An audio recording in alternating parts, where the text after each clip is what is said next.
If I was going to try to get to $20,000 per month as quickly as possible, this is exactly what I would do. And I would approach it very differently from how I previously approached it and built everything. And I'll go over exactly what I would do and what preliminary things that we need to identify within ourselves and our businesses and our mindset and our skill so that we can make this goal inevitable. Okay, so number one, we start with a skill.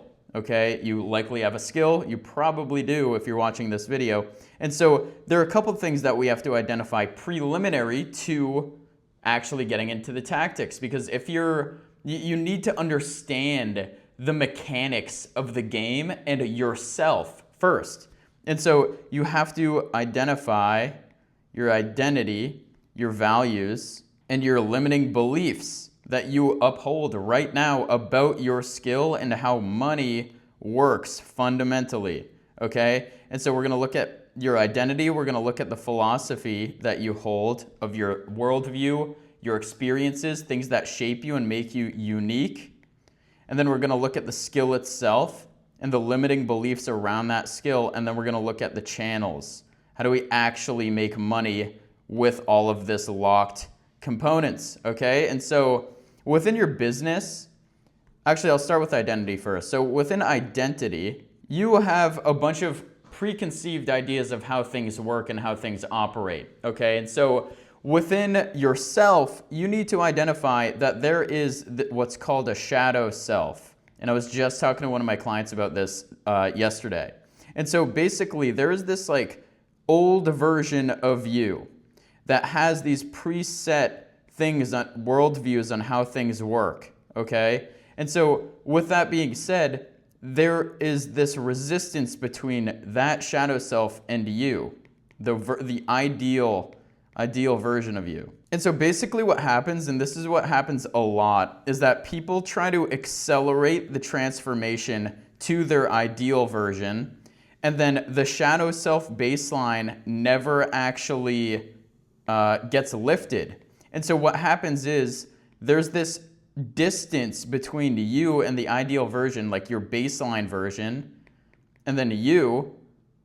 And so what happens often is that you will do the tasks and you will go way like far into this other direction of like productivity, focus, discipline, analysis. Like you go to this other direction of you. And this is like the identity of your true, like your true self, right? Like that's what I like to say is like that's your ideal version. And basically what happens is when you go too quickly towards this ideal version, this is what a lot of people do is they burn out. They go back down. They go back down to this baseline or they travel back down. And this is what is often known as burnout.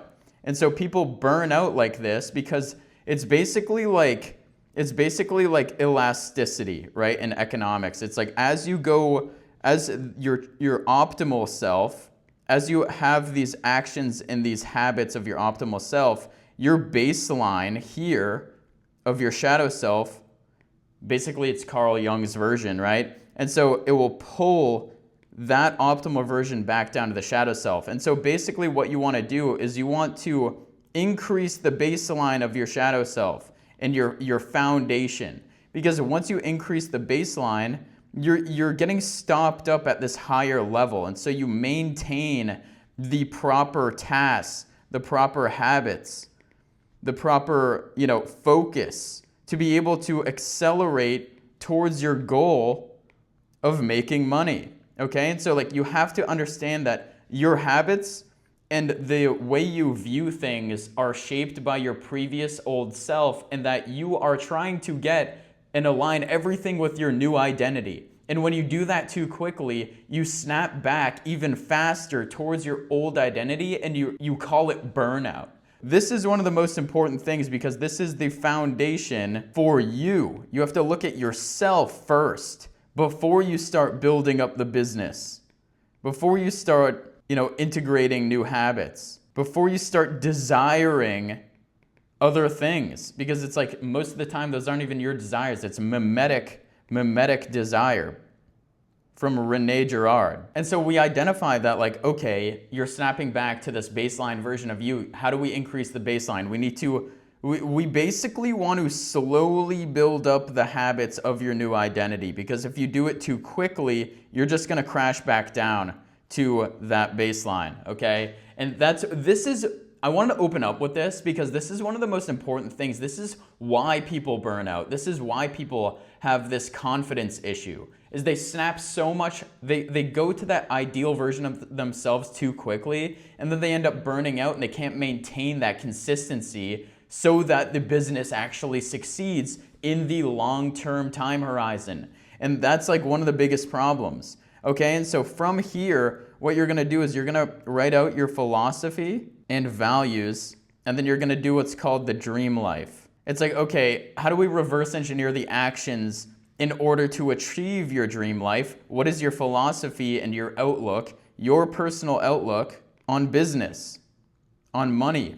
Like, are you this scale bro that just wants to grow and get as much money as possible, or are you also looking for fulfillment? You have to design your life in a way that it just all aligns and you actually feel fulfilled, because you can build a business and try to scale and get to 500K and then feel empty because the work you're actually doing and pursuing isn't that great. It's not sustainable for you, and it doesn't align with any of your true values and how you wanted to design your life, because your business ends up designing your life for you, which we don't want. Okay? And so that is an incredibly important exercise that you need to do and identify. It's like, what does my actual ideal dream life look like? How do I reverse engineer the actions required to achieve that dream life? And that's where we need to start. And so now I guess we could get a little bit more tactical into like what exactly we need to do, because now our identity and our consistent actions are ramping up. And so we can focus on the personal brand as well as the actual service that we offer relative to the skill that we have. And so given these two components, we're gonna start, because the personal brand is a carrier, is basically this carrier of like so many different things. And that's the way I like to think about it, is like it carries your business, it carries your worldview, it carries your identity, it carries your unique opinion, your experiences, everything that has shaped you, yourself, and your ideas and your worldview and what you're interested in, and all of this stuff is the carrier of your personal brand. And so the larger specific components get within your personal brand, people end up identifying your brand within that category. And so it's like, if a component in my brand is how to help other people build a personal brand, or like philosophy, or psychology is a big one, or like YouTube is also a big one. And so like the biggest ones that hit are the ones that people end up filing you under in this niche. Okay, and that's why a lot of people are like, oh, the brand is you, like the niche is you.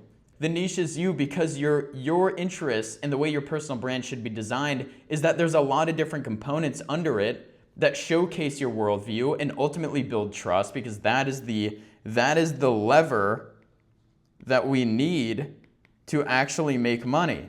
Because we need people to trust that we can fulfill on the thing and that our skill can get them the outcome or solve the problem that they have. That's one of the most important things. And so how do we optimize for trust? We have to have visibility. These are eyes. We have to have visibility as an outsider into so many different aspects of you. And they have to, and the biggest ones that they see are the ones that they can identify the fact that they trust you to solve the problem that they have or get the outcome that they want. When you look at this brand, right, it's like personal branding is a big component. So they're gonna file you under a personal branding expert. They're gonna eventually build trust over many different surfaces. Why is this important? Because you have to identify that like there are preliminary things. It's you, your identity, the skill that you have, and then how personal branding actually works. And so it's just a bunch of components of your interests in your life and your experiences all portrayed to other people, and you can design it and make the size of your interests or what you want to be known for the bigger thing. That way when someone looks at you, they file you under that category. That's the personal branding aspect. And so if I was going to have to build my personal brand again, we have to identify that we're basically starting from zero. And so what I would do is I would probably prioritize authority and follower growth. And so many people are like, no, dude, like views aren't cash, or, you know, you don't want to optimize for followers. Like you want to optimize for sales. And I'll explain why this is a terrible thing. It's like we know that we're not going to measure views by the same success metric as, you know, sales calls, right? Sales calls is for closing and making money. Views is a different metric. We have to measure success differently for that specific data point. And so what the mistake a lot of people make is they try, when they're growing their brand, they try to sell. And so they're gonna sell the entire time. And what this does is it restricts your growth. You're not going to grow as fast as someone who isn't constantly selling to their audience or doing it in a different way. What we want to do is we want to run in tandem growth, but we launch the offer at a different level, okay? And so this is what I like to do. Everyone has their own strategy, but I like to focus on brand growth first, simply because it gets you more authority, so that if we were gonna reach out to people, our messages actually land in their inbox. Or if we reach out, they look at our brand and they're like, oh wow, he already has like 5, 10,000, 20,000 followers. Like he probably knows what he's doing. Like let's actually hear him out on whatever he has to offer. That's when it actually works. If someone's gonna DM you with 50 followers or like 200 followers and try to sell you something, you're gonna be like, dude, what are you doing? Like, why are you in my inbox right now? Like, dude, like I'm not gonna listen to you. Like that's the key thing. And so we have to build up the authority for everything else to work. This is what I like to do, okay? And so we use the AOPC framework, we use attract content, we orient them, or otherwise known as filtering them.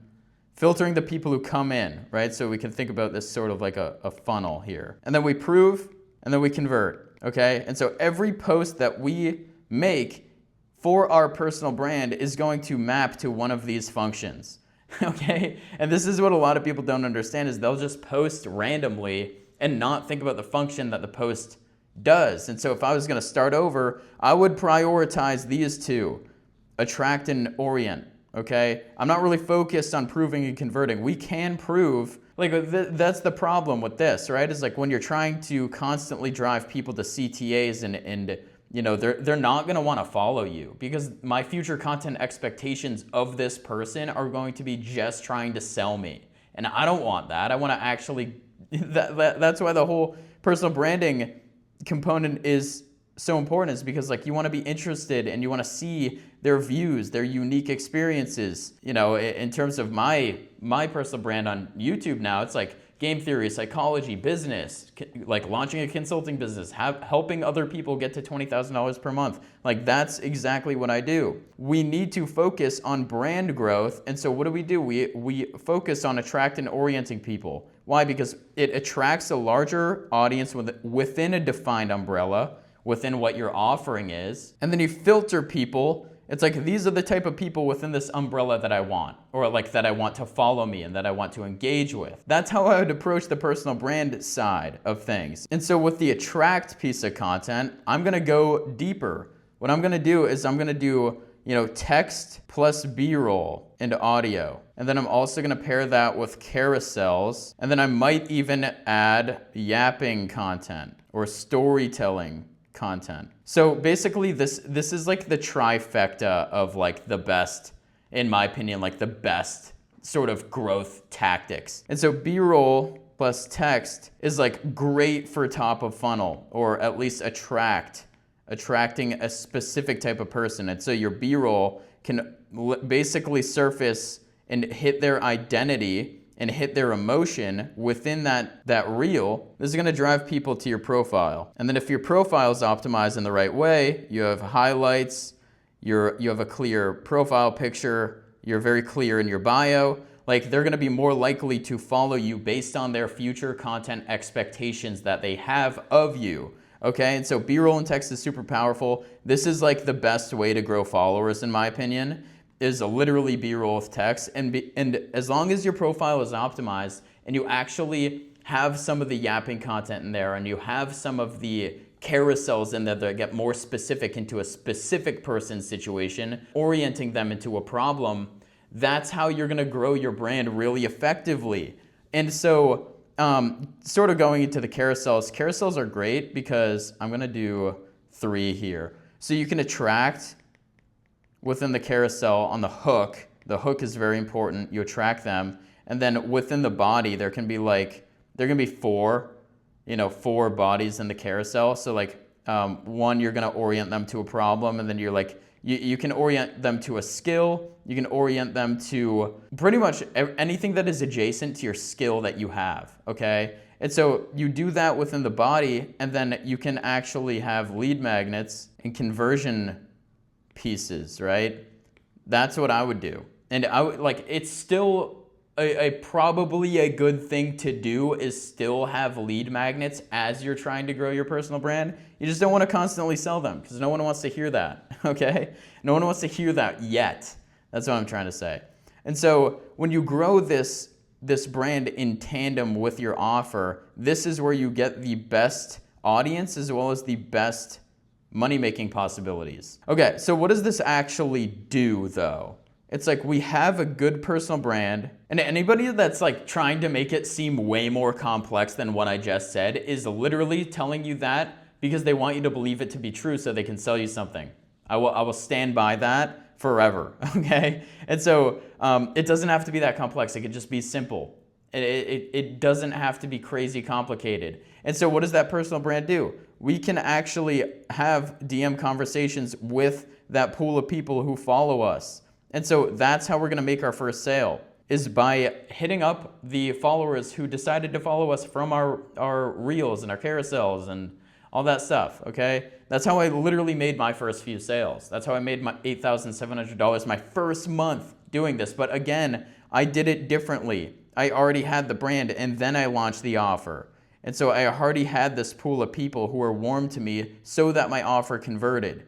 And that's a very big caveat that you have to understand. So let's actually get into the skill side of things, because there's a lot of different problems that your skill sort of produces. And you have this problem of proximity. And so the proximity problem is this. It's you are so good at your skill that you think the fundamentals are so obvious. And someone who's just starting out, they're not that obvious to that person. You just assume they are, and then you assume that that person is further along than they actually are. And so what this does is it creates this close gap between you and someone else, the beginner, right? Your ICP. And so the money sits in between this gap, but if you perceptually believe that that gap is so much smaller, you're never gonna sell them, okay? You're never gonna wanna even try to sell them because you just think that they already know things that they don't.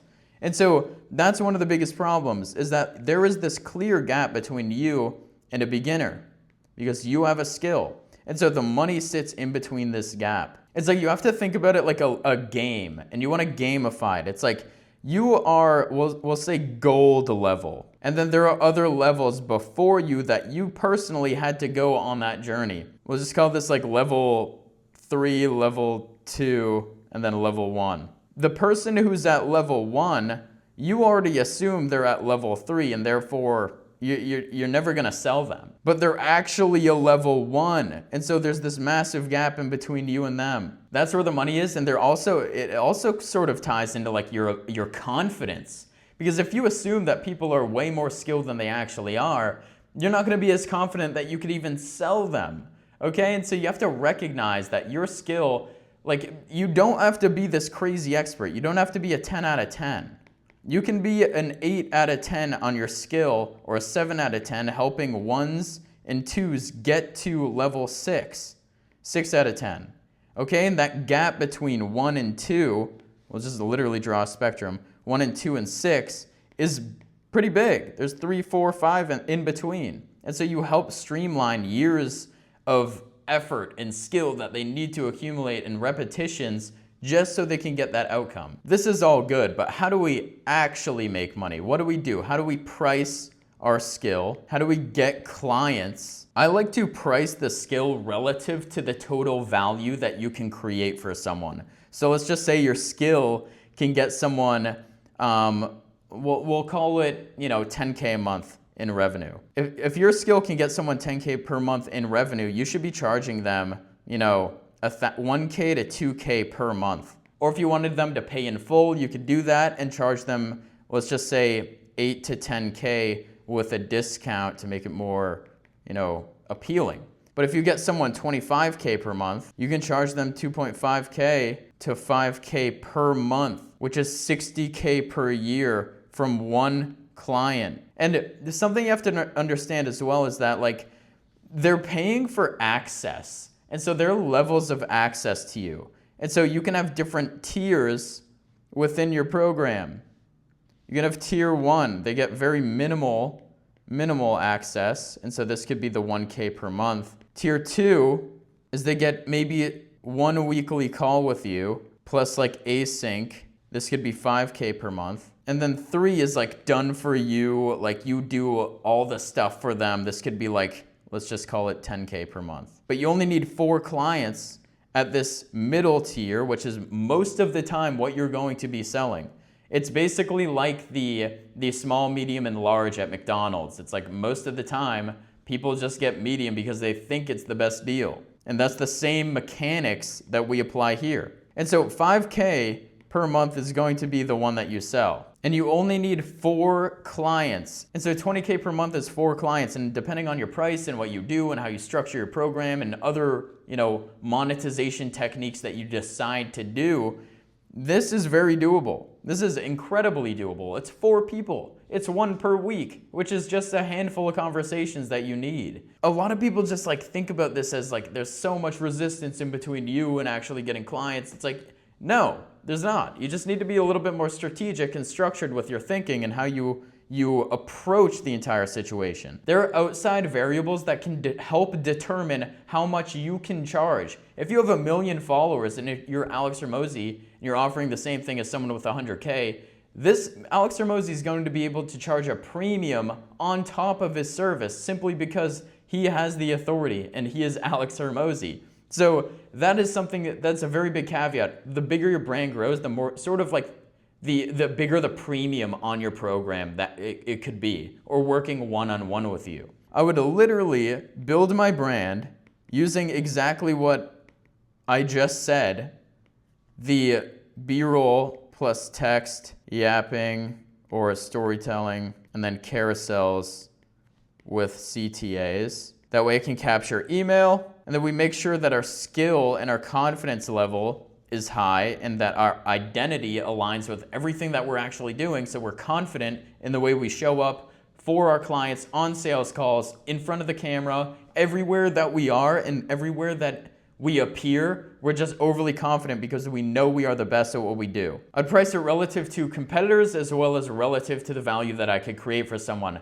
You don't want to be incredibly outside because if you think about gas stations on a block, if there's 4 gas stations on the block and they're all priced relative to one another, if you show up and try to overcharge everybody simply because you're greedy, no one's ever going to go with you. That's just how there was this market compression on price relative to other players in the game.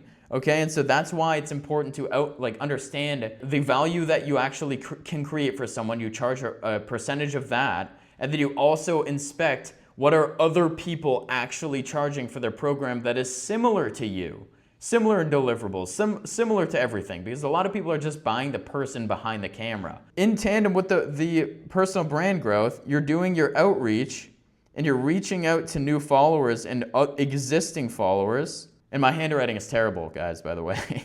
And so you're having these conversations, you're booking calls, and then you're closing them.